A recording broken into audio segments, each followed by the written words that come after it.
Nuevamente, amigos digitales, aquí estamos por segunda vez en la noche de hoy intentando llevar adelante esta transmisión, esta conversación con el analista político y articulista Simón García. Hace algunos minutos nos conectamos, pero no pudimos hacer conexión con Simón García. Tuve que cortar la transmisión y estoy intentando entonces nuevamente conectar con, con Simón García. Vamos a esperar por aquí entonces a que se reporte Simón García para iniciar esta conversación. Seguimos intentando, seguimos luchando, seguimos batallando por llevar adelante nuestro trabajo, nuestra actividad comunicacional. Por aquí está ya otra vez Simón García. Vamos a darle acceso. Ahora creo que sí. Vamos a conectar. No, tenemos que ser más fuertes que el odio con esto. Tenemos que insistir y el que persevera vence. Buenas noches, Simón. Muy buenas Buenas noches, ¿me noches, ¿cómo escuchas? estás tú, José? Gusto en saludarte. Muy buenas noches, Igual, encantado de aquí estar estamos contigo. batallando.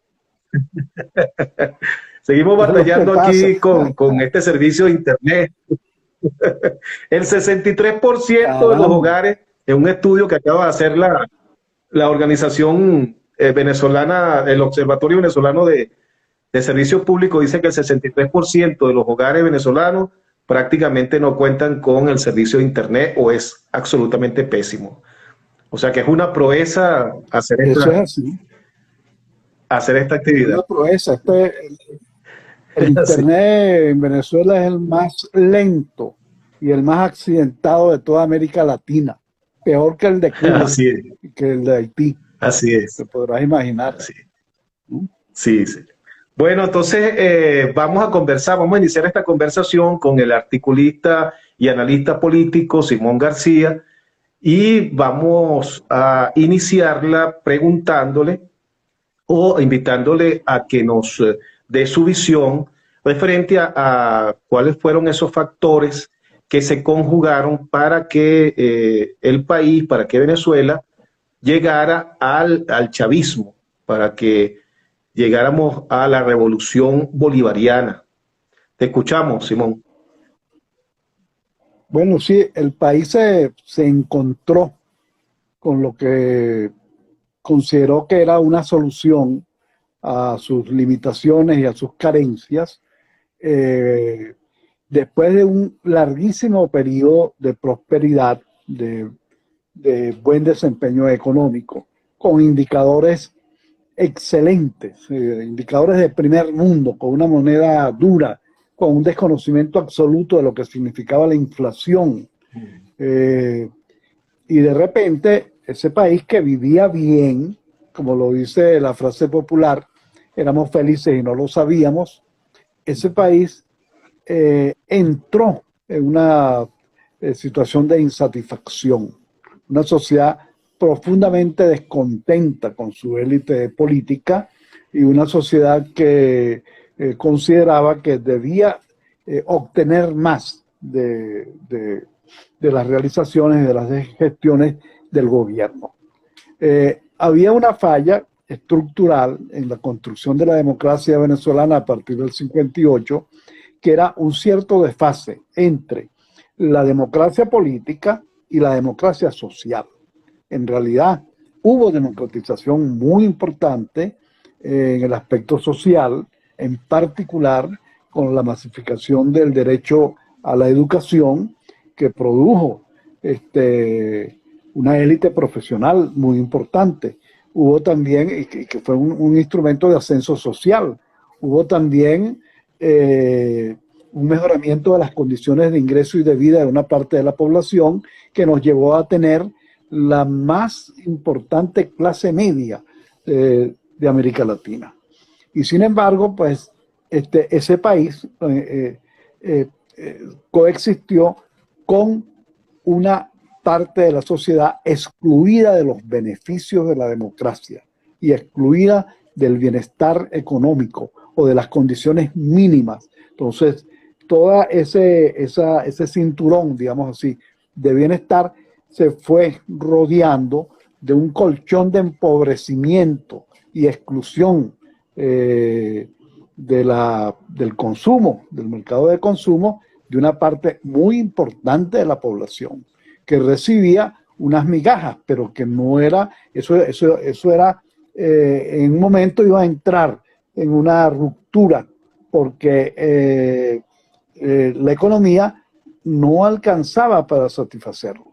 Y las políticas sociales del gobierno no alcanzaban tampoco para darles una salida a la pobreza distinta a la fórmula populista de te hago más dependiente del Estado, puesto que yo te resuelvo tu problema de comida o tu problema de energía eléctrica, tú tienes que depender más de mí y tú no tienes posibilidades de escalar o de tener otra perspectiva.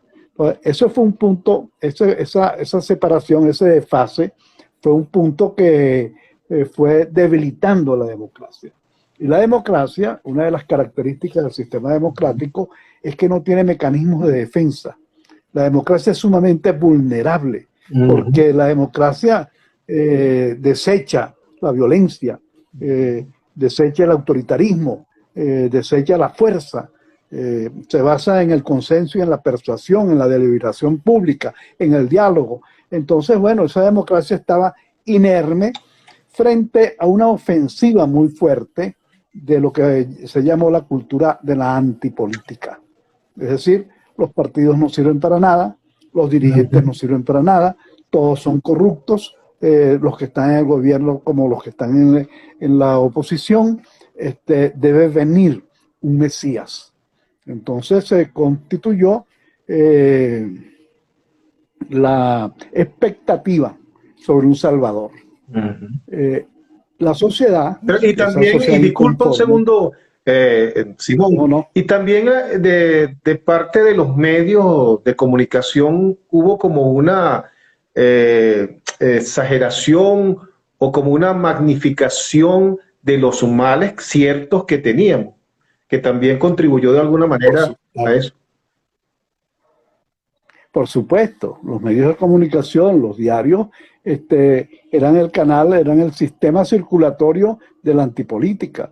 Los medios son los que contribuyen a formar la opinión pública y los medios se pusieron totalmente en contra de la solución democrática y optaron por la solución caudillista, la vuelta al caudillo, el hombre a caballo, el militar, el hombre de las charreteras, contra una tradición civilista y democrática que habíamos mantenido desde 1958 para acá, con excelentes resultados. Entonces, bueno, ese país que perdió rumbo se enamoró de un emblema de justicia, de lucha contra la corrupción, de una especie de vengador errante de Tamacún, que en nombre de toda la sociedad oprimida iba a reivindicar a los pobres. Y recibió un alto apoyo y comenzó una gestión de control y de invasión pacífica de todo el Estado, no solamente del gobierno, sino de todo el Estado. De manera que nuestro gran mal, que era el estatismo, nuestro gran mal, que era la sobreposición del Estado sobre la economía y sobre los ciudadanos, aquí, con esa solución, se profundizó. Y a partir del 2002, que esa élite que apoyó a Chávez, empresarios, dueños de medios de comunicación, se le volteó, ¿no? Y comenzó a ensayar una vía insurreccional que estalla el 2002. Y ahí, bueno, ahí comenzó la separación entre la oposición y la democracia, entre la oposición y los intereses de la gente. Entonces, porque la gente tenía un gobierno que aparecía con unas políticas sociales alimentadas por un crecimiento brutal del precio de los barriles de petróleo. Entonces tenía con qué invertir, tenía plata de sobra para mejorar todas las políticas sociales que habían sido iniciadas en la Cuarta República. Y ese gobierno además aparecía haciendo elecciones y consultas a cada rato. En 20 años tiene 31 elecciones, procesos electorales. Entonces, del lado de la democracia aparecía Chávez. Del lado de la justicia social aparecía Chávez. Del lado, ahora, ¿de dónde no aparecía? Del lado del sostenimiento de las capacidades productivas del país. Entonces, comenzó, por un lado, una política confiscatoria, una política de destrucción de la empresa privada y de los productores, muy agresiva, muy ofensiva. Y bueno, comenzaron a desaparecer las empresas y comenzaron a secarse las industrias de una manera tan dolorosa como lo es el panorama que presenta hoy la CBG. La CBG no tiene maneras de recuperarse. Probablemente la única solución sea dársela al capital privado cuando esto cambie para que tenga cómo reflotarla. E igual con la industria petrolera. Nosotros, cuando Chávez llegó, teníamos una producción de más de 3 millones. Y hoy tenemos, ¿qué? 600.000, no sé cuánto. Es decir, una cosa absolutamente vergonzosa. Yo recuerdo una frase de Chávez que en ese momento incluso pasó por debajo de la mesa y era muy grave. Él dijo en un momento de que había que prácticamente desaparecer las instituciones como las conocíamos para que pudiera sobre las cenizas surgir la revolución bolivariana. Eso incluso pasó hasta por debajo de la mesa, pero muy grave esa frase y yo creo que dice mucho de ese proyecto, ¿no? Así es, porque eso es el proyecto revolucionario. Porque fíjate que en el caso cubano, Simón, ellos vienen de un proceso de guerra civil. Entonces encontraron, por supuesto, se dieron las condiciones ideales para partir de cero con su proyecto. No así este proyecto bolivariano. Claro, pero fíjate tú, eso es verdad lo que tú dices, tienes razón. Fidel llegó de la montaña, de la Sierra Maestra y del Escambray al Palacio de Gobierno. Chávez llegó con los votos y eso le puso o lo condicionó los primeros años de su gestión. Pero él sabía qué destruir y qué conservar y conquistar por otros medios. Por lo tanto, la institución militar, por ejemplo, que es sumamente importante, él no la destruyó. Él la conservó y la conocía muy bien, sabía cómo conquistarla y cómo ponerla de su lado, con qué discurso, con qué estrategias, con qué medidas, con qué políticas, sacándola de su visión tradicional para cumplir funciones que no le corresponden institucional y constitucionalmente a las Fuerzas Armadas. Entonces, pero él logró, ahora, ¿qué sí destruyó? Paradójicamente comenzó a destruir toda la organización popular, todo lo que era, digamos así, en su visión, me imagino, el soporte organizativo de la Cuarta República, la CTV, las organizaciones profesionales y gremiales, el movimiento estudiantil, el movimiento campesino, el movimiento vecinal, ¿no? Que era bastante importante, venía tomando un vigor en Venezuela muy, muy saludable para la democracia. Todo eso lo destruyó. Y junto con eso, una gran ofensiva para destruir, para que el Estado sustituyera a los empresarios y crear sus propios capitalistas, transfiriendo empresas, recursos, acceso, bueno, que lo que habló fue la más brutal fuente de corrupción, ¿verdad? El ampoducto desde la renta del país, desde la Secretaría desde la Tesorería Nacional a las cuentas en Suiza, comenzando por los propios administradores que estaban ahí, pues la señora que era enfermera y el esposo, yo no sé. Eso fue un desagüe impresionante de robo colectivo a ojos de todo el planeta Tierra. Uno se da cuenta que ese país lo estaban saqueando. Entonces, eso ocurrió. El hombre que era el símbolo de la lucha contra la corrupción la favoreció y la potenció. El hombre que era el símbolo de la justicia convirtió a la gente más pobre. El hombre que era el símbolo de una nueva democracia destruyó el sindicato, destruyó la contratación colectiva, etcétera, y el derecho a huelga y la libre asociación.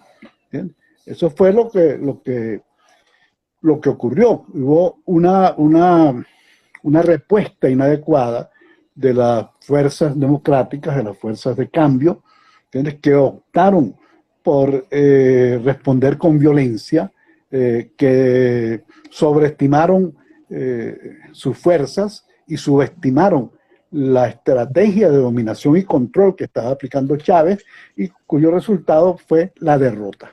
Fíjate que tú has dado, has dado en el blanco con algo muy importante que todavía hoy se mantiene luego de 21 años en esto, que es la subestimación de los que están en el poder.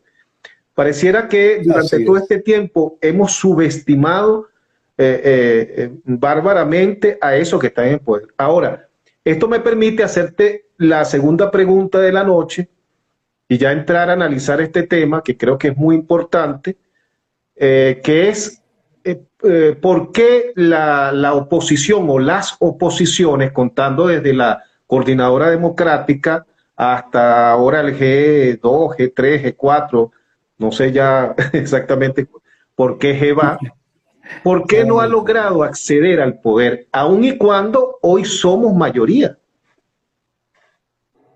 Sí, somos mayoría porque si partimos de que existe una oposición social, es decir, el rechazo, el desacuerdo de la ciudadanía, del ciudadano, de los estamentos sociales con las políticas de hambre y de empobrecimiento del gobierno y con las restricciones a la democracia y las agresiones a los derechos de los ciudadanos, es absoluta. Somos mayoría. Este es un gobierno que no tiene dónde afincarse en términos de voluntad popular, pero somos minoría en términos de el debilitamiento progresivo y creciente de los democráticos de cambio.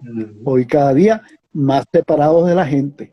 Si por un lado andan esos partidos en una burbuja de poder inflada con sus delirios de que vienen los americanos y van a invadir, o que va a haber un golpe de Estado, o que va a haber una fractura de las Fuerzas Armadas, o que no sé qué cosa, alejado de la gente. La gente tiene un problema de hambre, de empobrecimiento. Es decir, la mayoría de los venezolanos, los que trabajan, ganan $1.50, $2, y la canasta básica vale $250. Entonces, ya eso indica, ese país es inviable. Y esa oposición está ausente de ese conflicto. El principal conflicto del país es el social. Y la oposición está metida en un conflicto por el poder. ¿Por qué esa situación?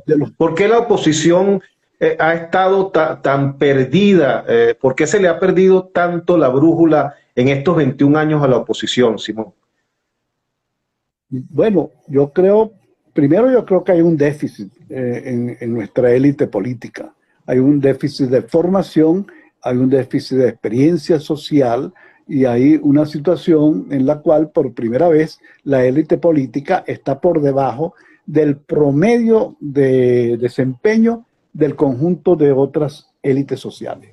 Si usted compara la élite política venezolana con la élite económica, se va a encontrar que entre los empresarios hay un nuevo empresariado que tiene una excelente formación académica, que tiene un buen desempeño gerencial, entonces, y que está informado de las tendencias de la globalización y de lo que ocurre en el mundo.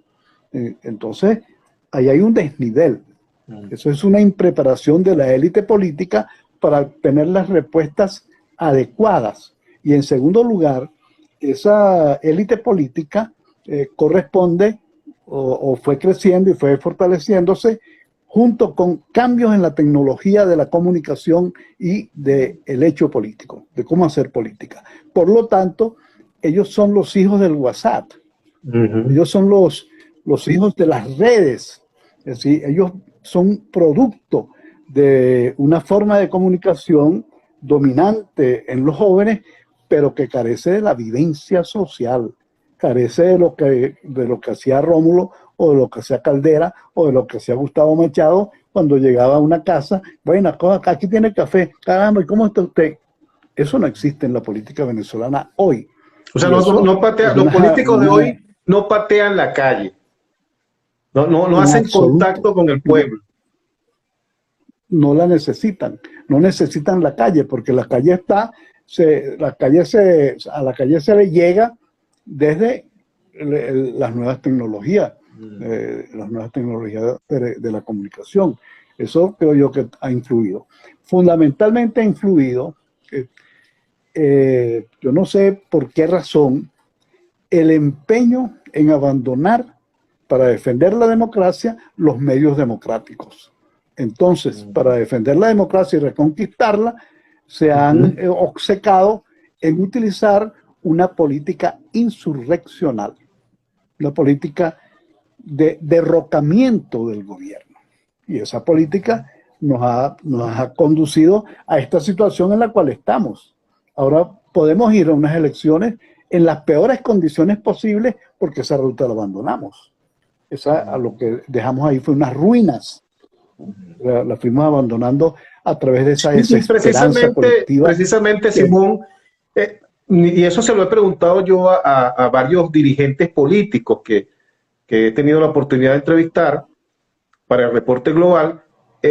¿Por qué los factores democráticos han permitido que estos sectores extremistas, aventureros, tomen la batuta, tengan el control y sean los guías de las acciones de la oposición? ¿Por qué eso? ¿Por qué se ha dado ese fenómeno?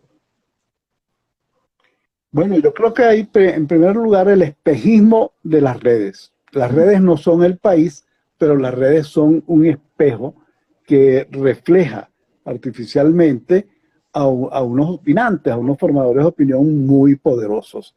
Esos formadores de opinión tienen una capacidad, destruyen cualquier reputación. Por lo tanto, el que tenga una, la cuida. Dice, yo no me voy a exponer a un fusilamiento moral y político en las redes. Ese chantaje de las nuevas tecnologías, yo creo que está operando, ¿no? Yo creo también que nosotros hemos ido perdiendo soberanía en las decisiones sobre la estrategia. Una de las soluciones que está, como dicen ahora, sobre la mesa, el marco democrático formulado por el Departamento de Estado, una proposición completa, ni Guaidó ni Maduro, formación de un gobierno paritario con representaciones del oficialismo y de la oposición, convocatoria de unas elecciones libres, con árbitro independiente, etcétera, etcétera.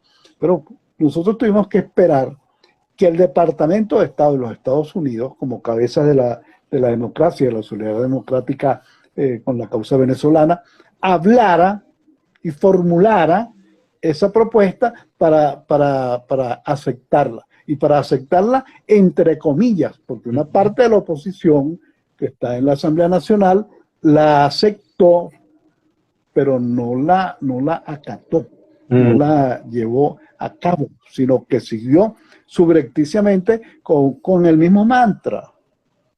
Primero hay que derrocar a Maduro, no negociar con Maduro, sino derrocarlo. Bueno, por ahí no se va para ningún lado, porque no tiene la fuerza la oposición venezolana para hacerlo, porque la única posibilidad de influir sobre la casta gobernante es desde el exterior, con las sanciones que además perjudican al gobierno, pero nos causan un daño a la mayoría de los venezolanos en límites que se están volviendo insoportables. Fíjate Entonces, que a partir de, fíjate que desde el 2015, cuando descubrimos que pasamos a ser mayoría, porque no es menos cierto, y todas las encuestas así lo reflejaban, que en los primeros, que durante toda la vigencia de Chávez, el chavismo fue mayoría y lo demostraba en los procesos electorales y las encuestas lo reflejaban así, así. Pero entonces descubrimos que pasamos a ser la mayoría gracias al pésimo gobierno que ya inició, que ya tenía 3 años de Maduro, en el 2015 cuando logramos ganar de manera avasallante esas elecciones. Pero se encaminaba o la ruta parecía clara, porque venían luego las elecciones de gobernadores, de alcaldes, para luego las elecciones presidenciales del 2018. Entonces parece que la ruta era muy clara y se debía seguir por allí, pero nos desviaron de esa ruta porque entonces la Asamblea Nacional asumió el rol de ser instrumento para derrocar al gobierno. No sé si tú compartes esa visión. sí, claro, totalmente. Yo comparto esa visión. Nosotros, el gran error, la gran tragedia de los demócratas venezolanos es pensar que la democracia se construye sin acudir a los componentes que la hacen realidad, sin el diálogo, sin la deliberación pública, sin la negociación y el acuerdo y sin el voto, que son conquistas que han costado muchísimo y a las cuales ahora nosotros estamos renunciando y estamos haciendo exactamente lo que está en el plan del gobierno. El gobierno no quiere que la gente vote porque pierde. Es decir, el 2015 se puede repetir, sencillamente si la gente va a votar. Si en este caso, si logramos persuadir, convencer y seducir a los ciudadanos venezolanos de que la solución comienza por votar y que es posible derrotar y volver contra ellos este simulacro de elecciones que nos están montando, que no es una elección libre, que no es una elección competitiva, pero que es el escenario y el territorio donde nosotros tenemos más fortaleza, porque tenemos al 80% del país. Ese 80% del país puede ser conquistado para convertir el voto en una gran protesta, en una gran demostración de rechazo, de la condición de ilegítimo e ilegal de este gobierno, de exigencia de que no siga destruyendo al país y de exigencia de llegar a un entendimiento. Vamos a buscar una fórmula que permita progresivamente que este poder autoritario vaya cediendo posiciones. Cortar, ¿cómo se dice? Comerse el elefante por rodajas, ¿no? Como dice Jesús Seguía. Bueno, si yo preferiría no comer un elefante, pero si se trata de, bueno, por rodajas está bien, yo no sé a qué sabe un elefante, pero es ciertamente como dice Jesús Seguía. Sí. Es decir, bueno, te decía, fíjate, que estamos frente a dos bandos, a dos extremismos, el extremismo del gobierno y el extremismo de un sector de la oposición. Y la mayoría de los ciudadanos estamos en el medio de ese sándwich, que nos presiona de lado y lado. Ahora fíjate, del lado de la oposición extremista se juega duro con el macutazo, por ejemplo, y de otras cosas. Y entonces este sector pareciera que cree que del otro lado no va a haber juego duro.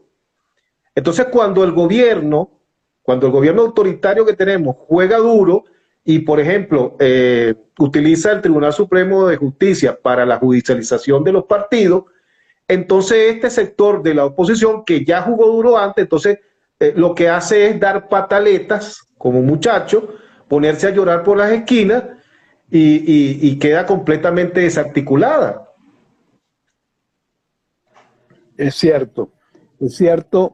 Nosotros yo creo que estamos en un momento en el cual el empate catastrófico entre la oposición y el gobierno se ha ido resolviendo a favor del gobierno.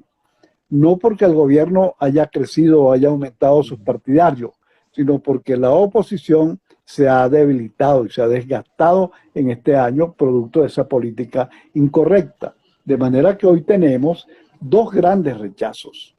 La indiferencia de los venezolanos comporta dos rechazos. Eso no es que es contra el gobierno o que es a favor de la oposición. Comporta un rechazo terrible a Maduro, con más del 70% de falta de aprobación, y un rechazo a Guaidó, que es el símbolo de la oposición y que la condujo durante todo este periodo, que está también por encima de los 60.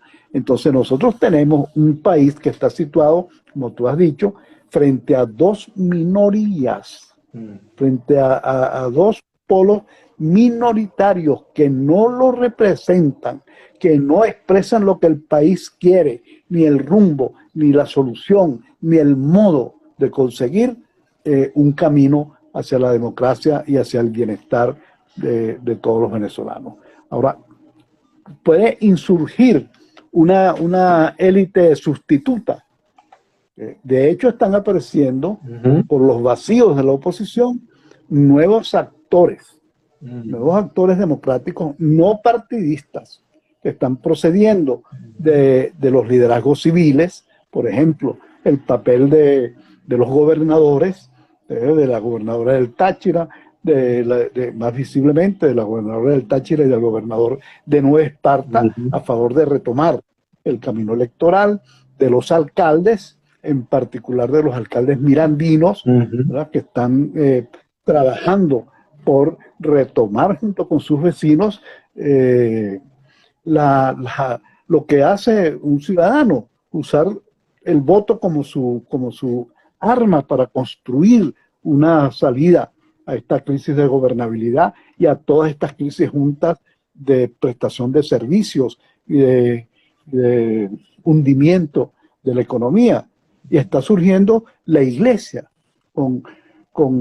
acentuando su misión de orientar a la Grey, a sus ciudadanos, porque ellos también son ciudadanos. Y está surgiendo desde los sectores empresariales jóvenes con suficiente preparación y con suficiente experiencia para asumir la representación y el ejercicio de la política cívica no partidista en, por ejemplo, la Asamblea Nacional.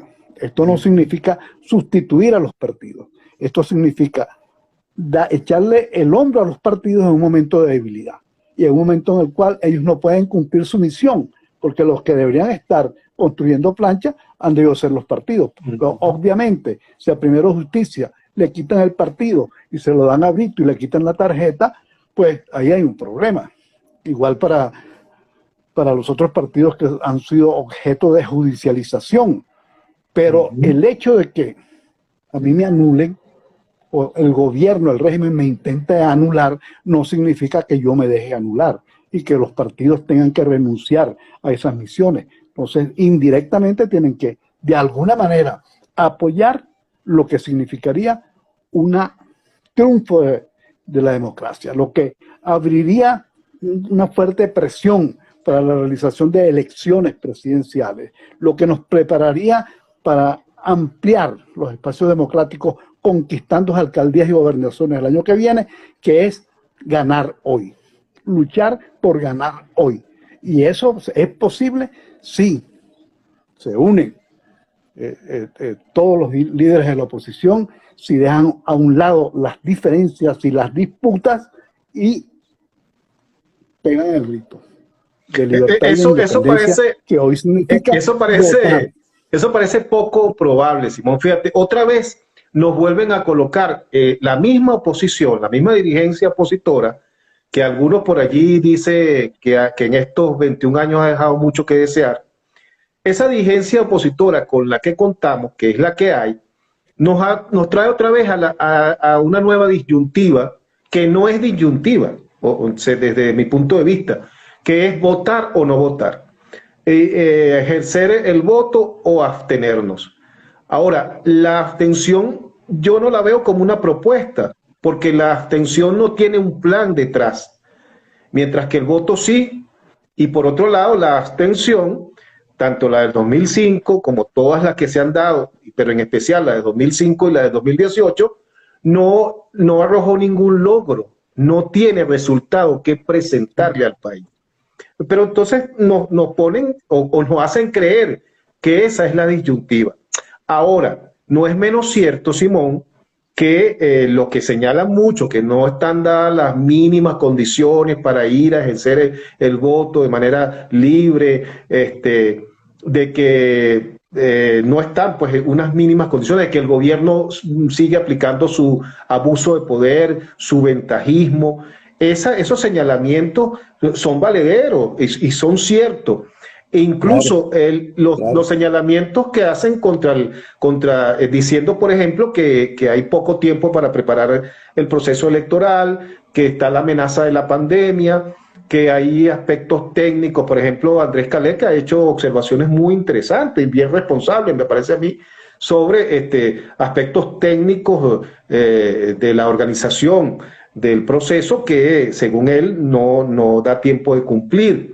Entonces, bueno, hay una serie de señalamientos que evidentemente apuntan a que este proceso electoral es muy complicado, es más complicado que cualquier otro.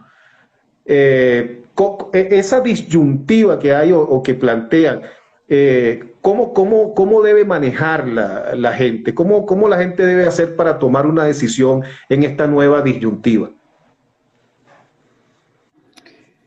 Bueno, todo lo que tú has dicho es verdad.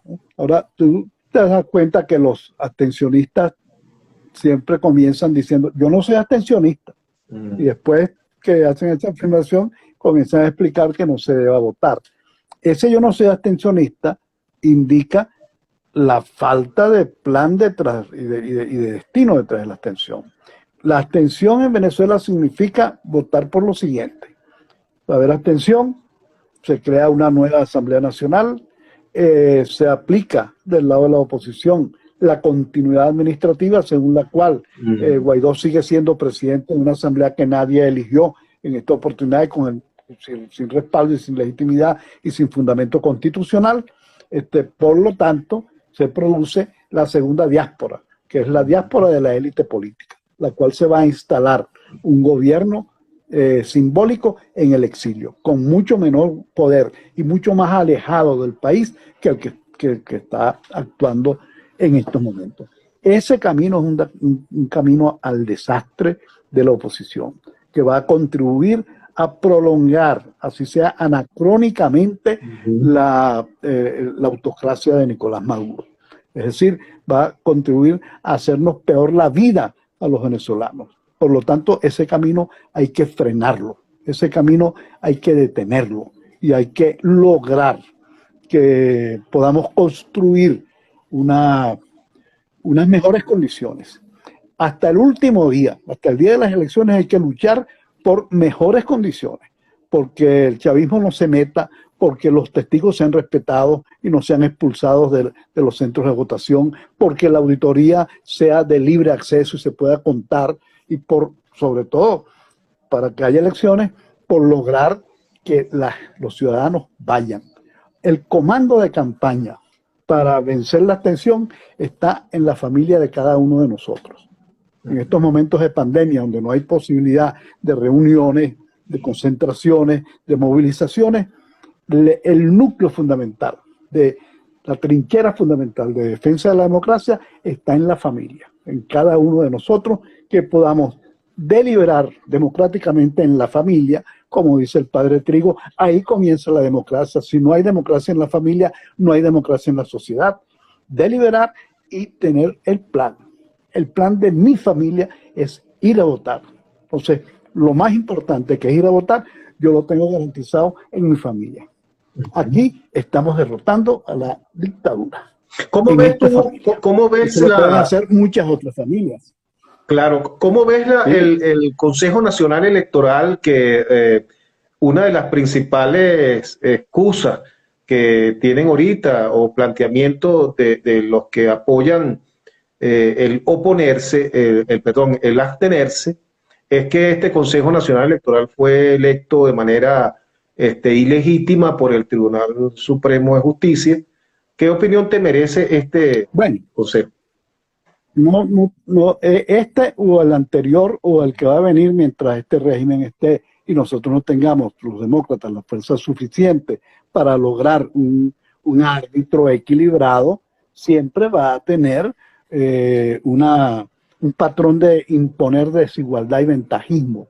Va a actuar a favor de los candidatos y de las soluciones que convienen al régimen, dentro de ciertas formalidades. Es decir, si nosotros logramos que venga la observación internacional, les va a ser más difícil el día de las elecciones cometer tropelías. ¿Entiendes? Si nosotros logramos que esa elección de miembros de mesa sea realmente sin hackeo del autoritarismo, pues eso es un paso. Si nosotros logramos que el Plan República no se convierta en una extensión de las hordas chavistas que están dando vuelta, intimidando a los electores, eso sería un paso. Es decir, hay unas luchas que están todavía por librar y hay sobre todo la necesidad de un gran esfuerzo de convencer a los venezolanos que votar es abrir el camino a una solución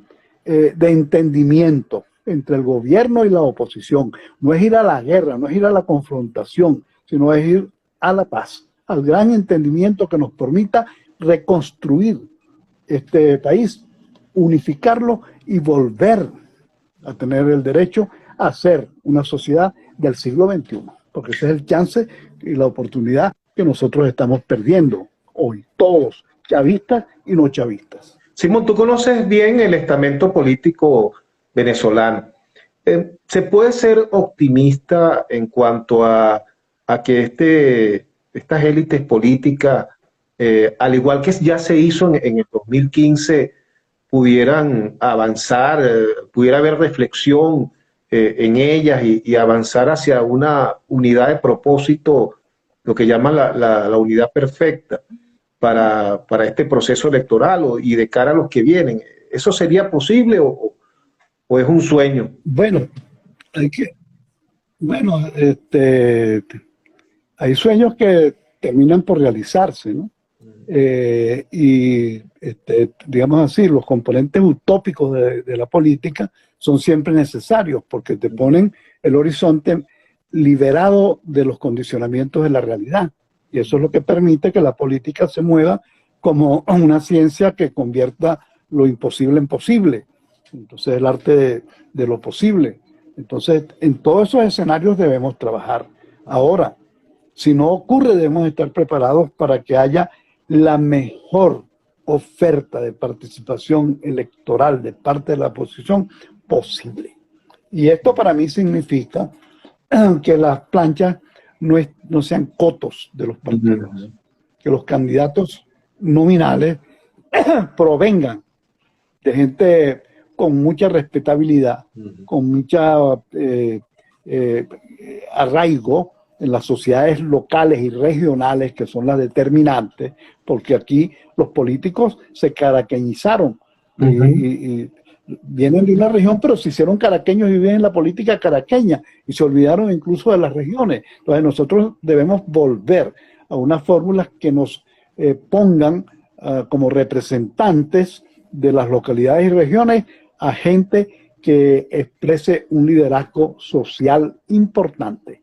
Yo digo, si nosotros llegamos a una fórmula en la cual el 40% de los candidatos nominales vienen del mundo de la sociedad civil y del pueblo organizado, y el 60% de los dirigentes partidistas con vocación, pues eso sería una fórmula ideal que creo que pesaría para que el mayor número de ciudadanos vaya a votar.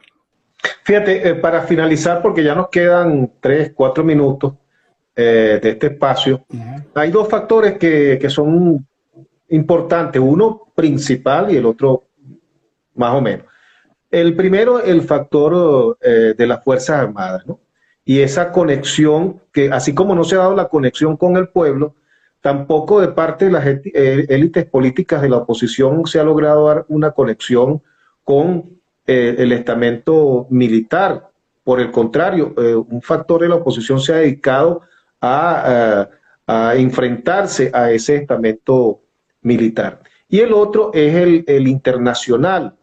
Y entonces, a pesar de que los 194 países que conforman las Naciones Unidas hablan de que el camino es a través de acuerdos, de diálogo, de negociación y de voto, esa comunidad internacional pareciera que responde a un solo sector de la oposición o escucha a un solo sector de la oposición, no ve la otra cara de la oposición, de ese otro factor de la oposición. ¿Cómo se puede lidiar con estos dos factores tan importantes?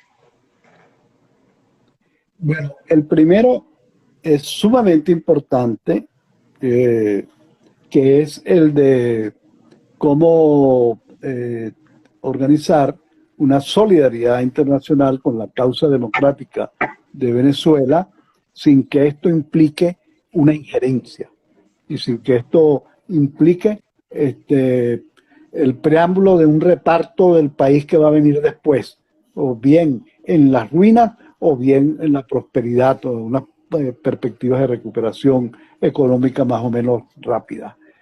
Y aquí yo creo que se están produciendo cambios pequeños pero importantes. A la oposición venezolana le costó mucho derribar el muro de la política de izquierda europea que estaba con Chávez y consideraba que la oposición era una conspiradora ilegítima y una fuerza de derecha que expresaba a los ricos y poderosos. Ahora a nosotros nos toca derribar un segundo muro, que es que la oposición interna no está exclusivamente representada por el extremismo opositor. Porque, ¿por qué tienen dificultades las acciones diplomáticas e incluso las presiones? Porque hay una oposición que no trabaja en función de una salida negociada. Los tantos países que apoyan a Venezuela quieren una salida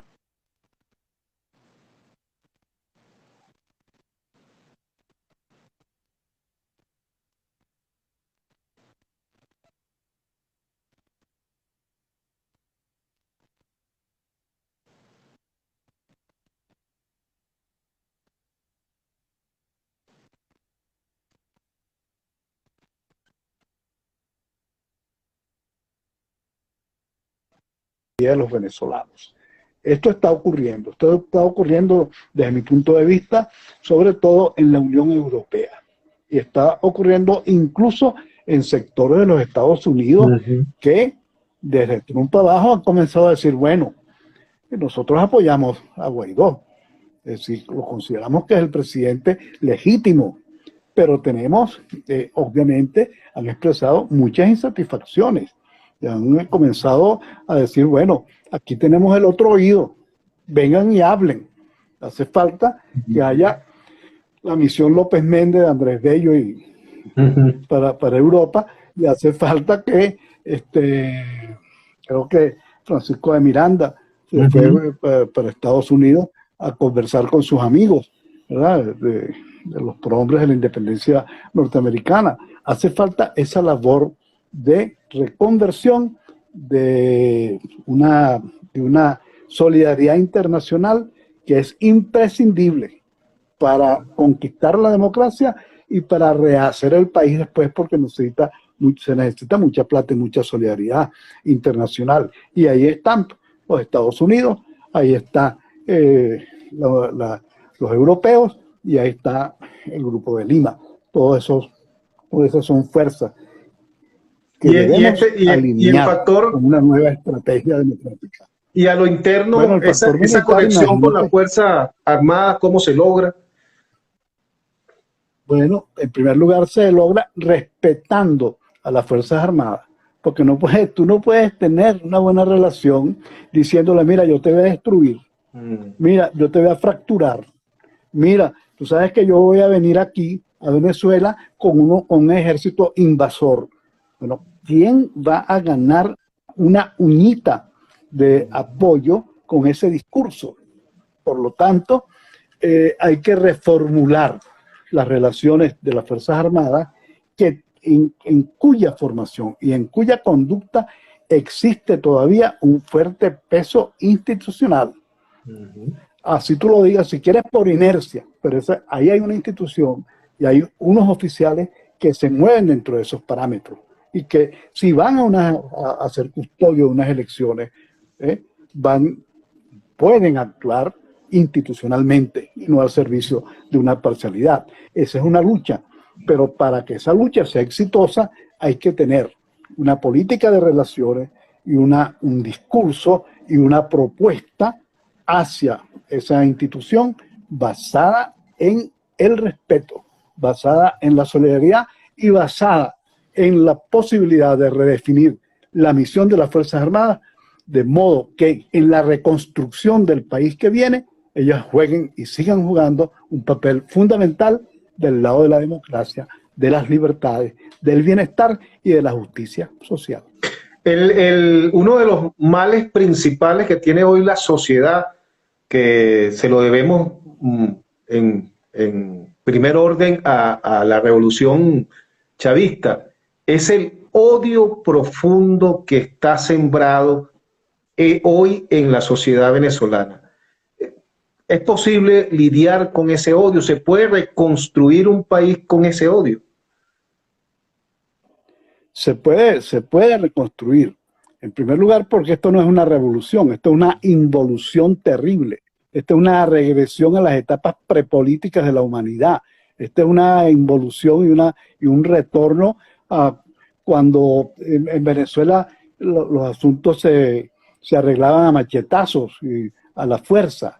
Esos valores no son perdurables, aún en estos momentos sean dominantes. Esos valores son sustituibles. Es posible rehacer una conciencia colectiva basada en valores cívicos, en valores muy fuertes de libertad, de autonomía, de respeto a la individualidad y a la dignidad de las personas. Eso es posible porque se vive mejor, porque no es una oferta, sino una vivencia que tú estás ofreciendo. Y cuando se abran las puertas de la democracia y cuando venga un periodo de transición, todo eso va a ser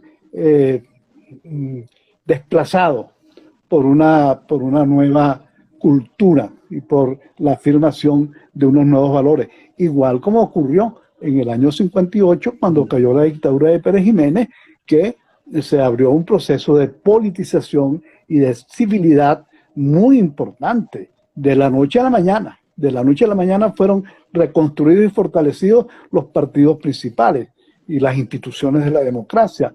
Esta vez dentro con un avance respecto a Pérez Jiménez, que es la sustitución de la autocracia en vías a la construcción de condiciones democráticas de vida, van a ser producto de una negociación entre el PSUV y los factores de cambio democráticos, de manera que el PSUV no se hunda con el fracaso de su proyecto, no se hunda con la destrucción del país que se ha producido en esta gestión de Maduro, y pueda ser un factor que continúe incidiendo desde el lado de su proyecto original en el rumbo del país. Bueno, Simón, llegamos entonces al final de esta muy agradable conversación con tu persona y espero que, bueno, haya sido de satisfacción para quien nos ha seguido. Y bueno, y Ojalá. próximamente volveremos a contactarte. Simón, muchísimas gracias. Buenas noches. Mira, muchísimas gracias, José. Un gran placer haber Sí, amigo. conversado contigo y esta oportunidad de que me oiga toda la gente que te sigue. Sí, y yo la ¿Okay? suerte Yo de creo que tú, aprender, yo mira, la suerte de aprender con cada uno de mis invitados. Uno lo que hace es aprender de ustedes, que esa ahora es la... yo, Bueno,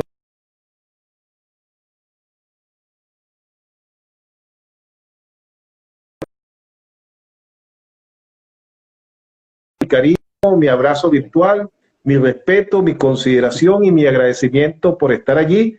Nos volvemos a encontrar el próximo martes a las 8 de la noche con otro importantísimo invitado. Feliz noche para todos.